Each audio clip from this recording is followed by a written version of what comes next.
Oh, well, I am going to interrupt the broadcast just very slightly because we have someone very special with Oh us, God, who let him reporting from on? San Francisco. We've got Skye Laurence Pank in. Hello. Hi, how are you? I made it. I'm good. Sorry, it was just that we had the opening press conference, which overran with Andrew Luck was a special guest at the end. Oh, fantastic. Well, we are recording. You are live. Well, not Yeah. live in the sense of it, but No, I know. we I are know. doing the episode. We were just talking about your New England Patriots, actually, but we'll get back onto that in a second. Well, firstly, so how has it been in San Francisco? You got there what day? Saturday? Saturday. Yeah. Obviously, everyone's prepping for Radio Row's doing a lot of the prep for all the different broadcasts that are there. A lot of the UK people set up as well. Talk Sport with the Irish NFL show guys. Who else? You got the team heavy ones. Pat's Unfiltered are there. So yeah, everyone's ready to go. Today's still a bit quiet, but apparently all the press stuff is mainly going to run from tomorrow through to Thursday. People hyping up the Pro Bowl. I know Adam loves a bit of the Pro Bowl. Uh, who doesn't want to see a bunch of multi-millionaires play flag football? So we sort of opened up the show with what the breakdown will be this week. So I Mm, believe tonight is the opening night, which will be you at the stadium. If it is at the stadium, with the teams coming out on podiums, the one by one. yeah, And then tomorrow's the Pro Bowl. Wednesday, Thursday, obviously being a big day for the actual Radio Row. I don't believe there's anything on the Friday's the honors, right? Or was that Thursday night? I think it's Thursday this year. Okay. I think it was Thursday last year as well, from what I recall. Yeah. Yeah. So yeah, we've got honors Thursday, Man of the Year event maybe Friday, or whatever that's on the same day. The water But paying man the is the same in the evening. Yeah. yeah, Yeah. it's all happening. So nothing on the Friday, nothing on the Saturday, and then obviously the Super Bowl on Sunday. We made there was a little bit made out last year about who takes the stage first and how late the presser was last year. Who's taking the stage first this time? Who's going to be in for a late night, or is it not that late The this Pats time? have picked all the early ones, so they're on at 5 p.m. local time today. Tomorrow's 11:30, but then they have the two 7 a.m. slots. So I don't know if Rabel's maybe done that just to get them out of the way early and then give the team the rest of the day to practice and rest. I can't remember who went first last year. Can you? I think it was Philadelphia. Yeah, well, if it worked for them, then hopefully it works for us. Milton Williams can share some insight. We can talk about so last year when we were knocking about, there was lots of stars, lots of faces, lots of people knocking about. He said it's a little bit quiet. Have you seen anyone notable just yet knocking about? Walked past Chris Sims earlier. They were doing a practice for the Mike Florio their show. Have I seen anyone else no, other than Andrew Luck? I mean, that's a big deal. No one knew he was going to be there. So that was he made a comment about how, of course, he's here. The time that he's here is when the Pats are in the Super Bowl, and he was just like, they're giving me enough headache over the years, and yeah, now great, I'm here for another Patriots Super Bowl. But yeah, no massive stars. Yeah, but we'll see, right? So what are your plans for this week? What's going to happen? Do the pressers tonight. Do the press conferences tomorrow. Do the media party. As you know, Fred, last year was a good networking opportunity.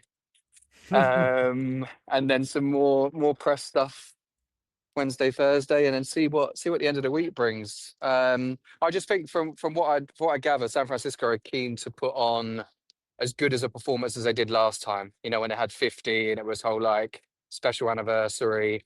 They seem quite keen to make an impact because of World Cup as well. It's almost like the cities are competing against each other for who can put on the best performance. And I think given it's the World Cup as well, yeah, we keep hearing a lot of that talk going on. Well, they're sort of in preparations for that as well, sort of advertising themselves that they can do a big event like the World Cup. Yeah. Interesting. That is interesting. One issue that we sort of earmarked regarding San Francisco being a host is the fact that, it's not in San Francisco, it is in Santa Clara it is all a little bit far from each other. Is that proving a bit of a problem? Has that been commented upon already, that it's all a bit of a faff getting around everywhere? Yeah, everybody's like, "Why are you about to take an hour Uber to go to your other hotel?" I was like, "Well, because all the team stuff's there." They're like, "But how are you going to get back to Radio Row?" I was like, "I don't know, the shuttle, I guess." So, yeah, I mean, I guess like you've mapped out. I guess the sort of inner conflict they must have had is San Francisco is, up north, and they want the 49ers to have, I don't know, some representation, even though Levi Stadium is nearer to San Jose. But I think maybe if they put all the events in San Jose, maybe it would have just not been what they were looking for. They're trying to show off all the little areas. But yeah, logistically it is quite tough. I'm sure LA will be the same as well, but Americans are used to it, right? It's only us Europeans who are not used to it. Well, we were just talking about your New England Patriots, actually, and we were vaguely slating that, pound for pound, man for man, they are the weaker side and they're not looking as good. And we were just about to say, what if they are going to beat the Seattle Seahawks, what is it that they need to rely upon? I have looked, and I guess I can say this now because I'm going to keep it for the questions and it's us guys. Um, Seahawks, as much as they blitz a very low rate because their front's so good, so they obviously don't need to do that. They got the luxury of having more men in coverage. They are giving up the second most yards after the catch, which I do think I told Adam off air last week. And Drake May, I believe, has been first out of all quarterbacks in the short routes throughout the season in terms of we led the league in pass completion as well, didn't he? So I think we're going to have to see a typical Josh McDaniels script in previous Super Bowls of using running backs and tight ends in that short game. You don't want to hold on to the ball for too long. We saw the long drives against Denver. We saw that against Houston. I think the Patriots' key to winning is not turning it over and having long drives. Because if you score quickly, I imagine Seattle will do the same. If it becomes a shootout and they score over 25, I would favour the Seahawks. But if you can make it a bit of a defensive slugfest and maybe keep Seattle to around the 21 mark, then I would like the Patriots' chances of maybe nicking it by one score. Well, we'll let you try and head off. You were beside yourself last year when you saw Seal. Is there anyone? Is there anyone this year that you're hoping to bump into, hoping to see, hoping to have a handshake with? I'm remembering that we're recording. I don't know. Let's hope Dido's not going to be around this year. I don't have my Dido background today. I don't think Dido's at the Super Bowl. Who would I want to meet? Well, I missed Kurt Warner last year, didn't I? I remember asking the TalkSport guys to let us know. I think you might have seen him. I did, yeah. I said hello again with this bump. He's supposedly doing an interview again this week, and I mean, he's one of the quarterbacks I'll probably first watch when getting into the NFL. It'd be nice to say hi to him, but not non-NFL related. I don't know. We'll see. If Sabrina Carpenter's knocking about, I'll say hi. Is there any question, Adam, that you'd like to give, or maybe a question that you have that you'd like Skye to ask one of the players this week? Tell me. Maybe. Do you think that Drake May's going to have to use his legs in order to win?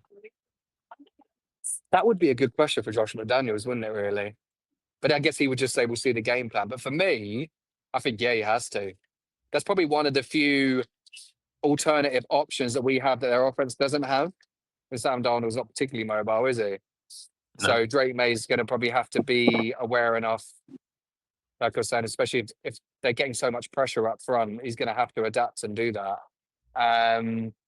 Probably good for the bets, Adam. You'll know more than me, but if you had Drake May over 50 rushing yards and anytime touchdown, I don't think that's a bad bet.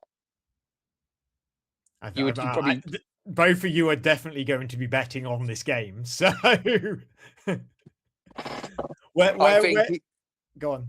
Yeah, I just think that there's a good point that Adam's made. Like, I don't think the Pats win if, say, Drake May necessarily is in the pocket all game. You've got to get him moving so that to catch this defense off guard, because they are so quick.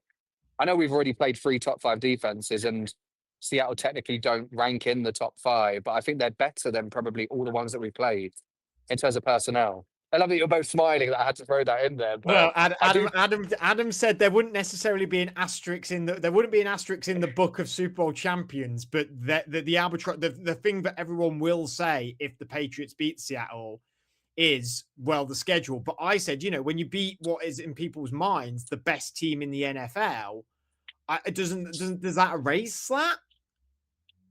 You'd like to hope so. I mean, I don't want to make it about other teams, but I sort of come to the point where I would, I'd bit, but tried to defend the schedule thing, but I got it. But when we've got people like Josh Allen who've never made a Super Bowl and they've missed their opportunity, like, there's no excuse come playoff time. We've still made the Super Bowl. So the same with Sam Darnold. People say whatever they want about him and the fact that they've only played a banged up Niners team and a Rams team who they've already played twice. I've heard people saying that this week when they're trying to make a case for the Patriots, and they've not played sort of a different style. They've sort of lucked out is harsh. But what I'm saying is they've had some familiarity. So you can make narratives on both sides. But at the end of the day, these two teams are in the Super Bowl, and there's a lot of players and teams that have not done that for years. So I think they both deserve respect for their own ways of getting there, and may the best team win. That's so interesting, because I said that I think even if Darnold loses this game, the whole Sam can't do it, even if he tanks in this game, I don't think there's any question anymore that he's not a good, competent quarterback in the NFL. And it doesn't just, if he has a bad game in this game, it doesn't suddenly be like, oh, well, he's actually just the guy in New York and Carolina. And actually, last 2 seasons have been all lucky. I agree, but I do think this is his only chance to win a Super Bowl. I don't see him getting back. I don't see him coming back. Interesting, because we were complimenting how John Schneider's got to be the best drafter in the NFL now, and then if he carries on doing what he's doing with this coaching unit, that they could just keep solidifying. You would expect they maybe in next year's draft, or we spoke about the class, right? They might take someone in the later rounds.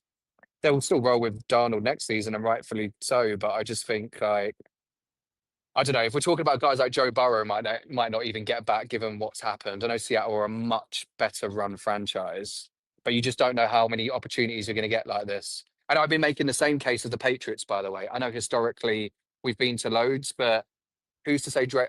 I think you would like Drake May's chances, obviously, of getting back more than, say, a Sam Darnold, but nothing's guaranteed in this league. He's got time, hasn't he? He's got more time than Sam, hasn't he, for one? Sam Darnold's had a different arc, and I think he'll be, if any pressure comes from his performance, that'll be where it's from. Because look, the lights are bright, Adam. There they are. We'll see how Darnold does. They'll be extra bright on Sunday. The lights are bright, meaning the sun is. No, stadium light. Right. Okay. Well, we'll leave you to it. What have you got planned for the rest of the day? Uber, hotel check-in, and that's it. Yeah. And then back to stadium. Yeah, got to get some questions ready. So ping me over any that you've. I don't know. What's your favorite food in Europe? I'm sure we can think of something a little bit better than what's your favorite European food. But you enjoy. We'll leave you to it. Have a great time. Make sure you catch Sky's the Limits on his social media handle tonight, because I'm sure he'll have a lot of content coming out in the next few days in San Francisco. So I really appreciate you coming on, buddy. Good to see you both. I'll catch you later on. Have a good evening. Yeah.